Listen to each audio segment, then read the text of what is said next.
that bounce they're looking for? It wasn't double, single bone pile.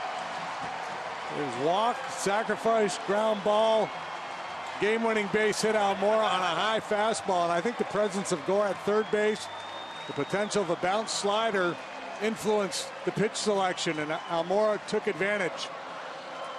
7-6 the final in 10.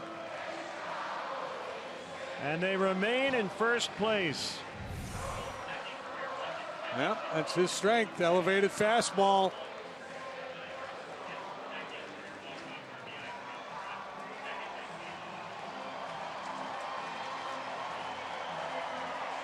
Brandon Kinsler gets the win. Rodriguez takes the loss. There was a team effort there in the 10th. Pat walked to start the inning. The Freeman bunt helped get Gore into scoring position. And then Almora knocks in Gore. Yeah, and just the Caratini ground ball to the right side. We talk about productive outs, and normally it's you get a guy over at a third base with one out.